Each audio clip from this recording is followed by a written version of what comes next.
Hi, അസ്സലാമു അലൈക്കും. ഒരു പ്രോപ്പർട്ടി വാങ്ങുമ്പോൾ നാം നിർബന്ധമായും വെരിഫൈ ചെയ്ത് വാങ്ങിക്കേണ്ട ഡോക്യുമെന്റ്സുകളെ കുറിച്ചാണ് നാം ഇന്ന് ചർച്ച ചെയ്യുന്നത്. ഞാൻ ഫാമീസ് അബൂബക്കർ, ഒരു റിയൽ എസ്റ്റേറ്റ് ഏജന്റാണ്. നമുക്കെല്ലാവർക്കും അറിയുന്നത് പോലെ തന്നെ ഒരു വസ്തു വാങ്ങുമ്പോൾ നാം ആദ്യമായി പരിശോധിക്കേണ്ടത് ആ വസ്തുവിന്റെ ആധാരമാണ്, ടൈറ്റിൽ ഡീഡ്. ആ വസ്തുവുമായി ബന്ധപ്പെട്ടിട്ടുള്ള മുഴുവൻ ആധികാരികമായിട്ടുള്ള രേഖകളും അടങ്ങിയിട്ടുള്ള ഒരു ഡോക്യുമെന്റാണ് ആധാരം. രണ്ടാമതായി നാം പരിശോധിക്കേണ്ടത് അതിന്റെ മുൻ ആധാരമാണ്. നിലവിലെ ആധാരവും മുൻ ആധാരവും തമ്മിൽ പൊരുത്തക്കേടുകളില്ല എന്ന് ഉറപ്പുവരുത്തേണ്ടത് വളരെ അനിവാര്യമായ സംഗതിയാണ്. മൂന്നാമതായി നാം പരിശോധിക്കേണ്ടത് എൻകംബറൻസ് സർട്ടിഫിക്കറ്റ് ആണ്, ബാധ്യതാ സർട്ടിഫിക്കറ്റ്. ചുരുങ്ങിയത് ഒരു 30 വർഷത്തെ കാലയളവിലെങ്കിലും ബാധ്യതാ സർട്ടിഫിക്കറ്റ് എടുത്ത് അത് പരിശോധന നടത്തേണ്ടതുണ്ട്. നാലാമതായി നാം പരിശോധിക്കേണ്ടത് പൊസഷൻ സർട്ടിഫിക്കറ്റ് ആണ്, കൈവശ സർട്ടിഫിക്കറ്റ്. നിലവിൽ ആരുടെ പേരിലാണോ ആധാരം നിലനിൽക്കുന്നത് അയാൾ തന്നെയാണ് ഇതിന്റെ കൈവശക്കാരൻ എന്ന് ഉറപ്പുവരുത്തുന്ന സർട്ടിഫിക്കറ്റാണ് കൈവശ സർട്ടിഫിക്കറ്റ്.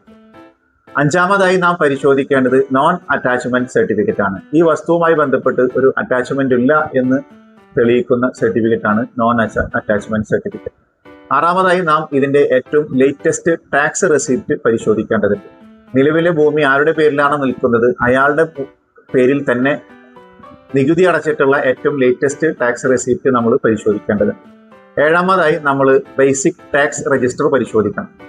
ഈ ഭൂമി ഏത് ഇനത്തിൽപ്പെട്ടതാണെന്നുള്ളത് തിരിച്ചറിയാൻ നമുക്കത് സഹായകമാകും. ആവശ്യമാണെങ്കിൽ എട്ടാമതായി നമ്മൾക്ക് ഡാറ്റാ ബാങ്കും കൂടി പരിശോധിക്കാവുന്നതാണ്. ഒമ്പതാമതായി നാം പരിശോധിക്കേണ്ടത് ROR ആണ്. അതുപോലെ തന്നെ പത്താമതായി നാം പരിശോധിക്കേണ്ടത് ഇതിന്റെ ലൊക്കേഷൻ സ്കെച്ചാണ്. ഇത്തരത്തിലുള്ള മുഴുവൻ രേഖകളും പരിശോധിച്ചുകൊണ്ടായിരിക്കണം നാം ഒരു പ്രോപ്പർട്ടി വാങ്ങേണ്ടത്.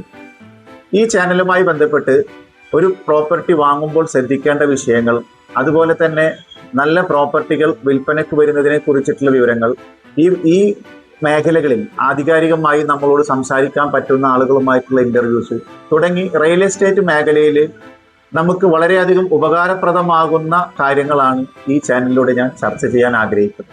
അതുകൊണ്ട് തന്നെ ഇതിന് താല്പര്യമുള്ള ആളുകൾ തീർച്ചയായും എൻ്റെ ഈ ചാനൽ സബ്സ്ക്രൈബ് ചെയ്യണമെന്ന് ഞാൻ ഓർമ്മപ്പെടുത്തുകയാണ്.